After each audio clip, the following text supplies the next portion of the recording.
Hi everyone, it's me, Darlene. I am here with some news, but you already know what it is because you read the thumbnail and the title of this video. Yes, I sold my house in Maine. This happened on Friday, March 18, one day before my mother's 99th birthday, and I didn't have a chance to talk about it. I never mentioned any of this the whole time that I was selling the house because it's just such a stressful thing, and it was not a good experience for me. Is anything ever. There was a lot of hostility between me and my realtor, and it really made it suck. I mean, it sucked big time. And I'll explain a little bit about that. But then, it sold on Friday. My mother's birthday was Saturday. She's declining. Derek explained all that. He's going to be doing those kind of updates because I don't really want to talk about it much. I will here and there, but I'm going to let him update you guys when there are changes and things. And she's actually doing better right now. I mean, she's still in bed, but, she ate a little bit today. And I started putting those little tiny meals on TikTok. So if you want to go follow me on TikTok, the link is in the description. You'll see like what she used to eat and what she's eating now. So the house has been for sale, since I was in Maine. I think we probably signed the contract in September. I had a hard time with finding realtors. I was initially using the one that sold my rental property for me, but then I found out he really fucked me with the way the house was closed. Nobody came with me to the closing. I wasn't even aware that they could be doing that. What happened with that, and I know I talked about it at the time, is the title company did the insurance the wrong way, and I pointed it out. Now, I had two realtors. Neither one of them came to closing with me. And I never got to see the paperwork before I went to closing. I was there all alone. I told them, this isn't how it's done in Maine, because they were making me responsible for the taxes. And I'm not going to get into all of it because it's complicated the way Maine does it. But I was going to be getting the bill, and I was going to have to give it to the new owner, and I was going to have to trust that they would pay the taxes for a full year. And if they didn't, there was going to be a lien put on my name, in my name, for that house that I don't even own. Now, I know that sounds crazy. A lot of people say, no, that's wrong. It's right. And the person at title, her name was Danielle, she insisted that I had nothing to worry about. And I'm like, do you even know people? And she also promised, anything goes wrong, you just let me know. And I'm like, but why? Why aren't they paying the taxes in advance? The title sheet, there's credits and debits. And I was so tired when I left there, I ended up signing and regretted it. And a year comes by and I get a notice from the town of Sanford that there's going to be a lien put in my name because the owners did not pay the taxes. Now, if they wanted to just sit there and fight that, it would be a hassle for them, because if they wanted to sell it, but maybe they didn't, but if they wanted to, the house would not, be able to be sold because there was a lien on it. And they could have, by rights, if they wanted to, take me to court because of the way the paperwork was done. And I went through hell fighting that, and I chewed Danielle up as much as I could. I talked to her, the person that for the title company above her, and all that we could do is keep bugging the new owners to pay that. Hang on. Okay. All we could do is hope that by everybody bugging those people that they would end up paying the taxes, because it would have been my responsibility. Now, I wouldn't have had to pay. They couldn't have sold the house, but again, they could have taken me to court if they wanted to. It was a fucking nightmare. I cannot believe how many things go wrong for me. And when I was at closing, I was giving them such a hard time. It was only Danielle. I was giving her such a hard time about it that she said, let me call, we'll get somebody in here that knows. And so it was only in by phone. So she had somebody on speakerphone that joined the party. I completely assumed it was somebody from the title company who was giving me all this information. But only a year later, when all this, the shit hit the fan, I found out that it was the realtor for the buyer. It was just, anyway. So I didn't want to talk about the sale of this house. First of all, I was torn about the sale. You guys who have hung out with me for a while, you know that I loved the fact that I was in my old family home. I don't really know why, but I was stressed about taking care of it or taking care of anything. I wanted apartment living. I don't like to even make a phone call to make any kind of an appointment, so I did not want to be hiring people to fix that house. And I didn't want to be with winter anymore, so I knew I had to leave, and it is the best thing that I did. I do have to remind myself of that. Derek has to remind me, Ma, you did the best thing. It's not going to always feel good to do the best thing, and I do have times that I'm very, very happy that I'm not suffering with those kinds of responsibilities. But I'm very sad that my life just never worked out the way I saw it. I just thought I would always live there, and circumstances just made it so that it was like pretty much impossible for me to live there and be happy. I couldn't be happy living there, so I had to leave. And the sales process with my realtor, here's how I can sum it up. Lots and lots of gaslighting. She would completely disagree with that, but I was always being told, I told you that, and also being told, I never said that.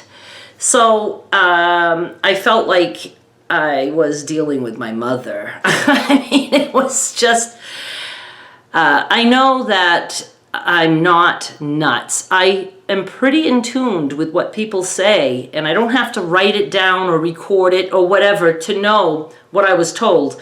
And then on the other side of that, I'm not an expert just because I went through a sale with a rental property, and she had actually even thrown that in my face. You know how it is. You've gone through a sale. That doesn't mean I know anything. So it just sucked. And right up until the end, and at the end, I was really upset with her. And again, stressed out. My mother's health is failing.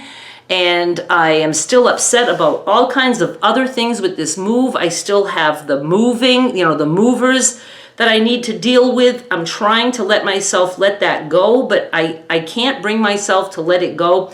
It's like I feel like I have to do something if I got screwed by someone. But at the end with my realtor, the last time I spoke to her was before closing, and I don't need to ever speak to her again. The check arrived today, and I'm like, check, yay. That's going to go in a bank account, and I'm never going to touch that money. I don't feel good about the money when something goes, like, not good. Now, even the rental property, I didn't know it was going to fall apart the next year when it became tax time. But I still just banked that money, never looked at it again. Never. I mean, it's like I don't even look at the, statements. It's like I don't care. It's hidden, and I just don't care. I don't know. I just don't know. And so another chunk of money that just represents a lifelong plan that never happened. So I did ask Derek if he could do this video for me, but he would never be able to explain how I feel. And I think that you guys need to know how I feel about it, and why I wasn't keeping you up to date with the whole process. And like, things falling apart. There was other people that were interested, and I was even made to feel bad about like not accepting certain offers. You just don't want to sell this house. You just have it in your mind that you're going to be able to come here and live in the summers, live the summers in Maine. And it's like, no, I have the right to say no to an offer without having stuff like that thrown at me at all. Almost even fell apart at the end. I wanted to back out. I hated so much the way I was being treated by my realtor that I just wanted nothing to do with it. And of course, everything else that's going on also makes me feel that way. A realtor should know it's stressful enough to sell a house and to be in that kind of a deal. And then on top of that, having just completely changed my life by moving here, had a rotten experience with the actual move. I have my mother in hospice, also declining, also me being the only one to be taking care of her. The VA bullshit, that fell apart too. I'll do another video on that. So instead of ruffling my feathers when I'm unhappy about something, all she needed to do is say, I'm really sorry that it's going this way for you. She doesn't have to just throw it in my face. I know I told you this, and I know I didn't say that. And it's like, just calm the situation down. I think that's part of her job. And I didn't get that. We would have full-on fights on the phone. It's just ridiculous. And could I have stepped back and said, okay, I'm just going to be the bigger person, and I'm just going to be... I shouldn't have to. I'm the one on the other side of the deal. She's the one who's working for me. It's not the other way around. I'm not supposed to be like hiding my feelings and accepting offers I'm not comfortable with. I just didn't like it. So I just wanted to let you guys know that the house is out from under me now, and it makes me very sad. It does. I know I'm relieved, but it's still too fresh. And with everything going on with my mother, I don't have it in me to be happy about it right now. Relieved is one thing, but that doesn't mean that, I'm so glad, because I'm really not. I'm still just pissed off at the world for how it worked out for me. It's just... And it's not a pity party. It's just that, it's just rough. I don't know how to even explain it. It's just not the way I saw things playing out in my life, So, but it's done. And I am glad that at least it's over. When I talked to the people at closing, they're the ones that saved the day. They were nice. One of them even said, I'm sorry that this is so hard for you. It was so perfect. I couldn't thank her enough for saying that. It's not something that I heard from my realtor at all. And she has emailed me twice since closing, and I have not replied. There was not one word of sorry. One was quite a big email, and there was no mention of that word. And it just would have been really, really nice. And, all right.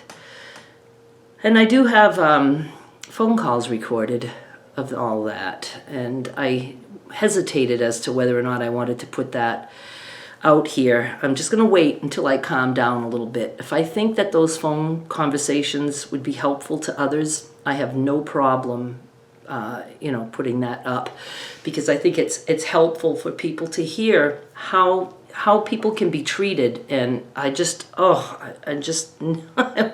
it wasn't good. I really think I attract that, because I think about all the things that can go wrong in advance. And I think the law of attraction is just like, okay, let's give her negative shit, because she knows all about negative shit. And I'm also going through that now with my parents' funeral plans that I paid for 20 years ago, and that's all falling apart. There's just nothing easy. So I don't know. It's just a lot that I'm going through, and on top of all that, nothing just seems to go right, nothing goes the way I expected it or even hoped it would. All right, I'm gonna hang up now. I got a lot to do, and that's it. Thank you so much for watching. Bye. I do want to mention, because I know whenever I talk about recording somebody, people like to tell me I can't do that. It's illegal. Here's the thing. Maine is a one-party consent state. That means you can record someone without them knowing. Only one person in the conversation has to approve, and that person can be the one that's doing the recording. Mississippi is also one of the few states that is a one-party consent state. So I'm covered on both ends because it can get tricky and iffy if it's over the phone. But since both Maine and Mississippi are one-party consent states, I can say I'm, consenting to this recording, and it covers both states because I'm in Mississippi, where it's a one-party consent, and I'm talking to someone in Maine, one-party consent. Pretty cool. I couldn't believe when I looked to see if Mississippi was one-party consent. I was like, yes, yes, yes. So you can do that.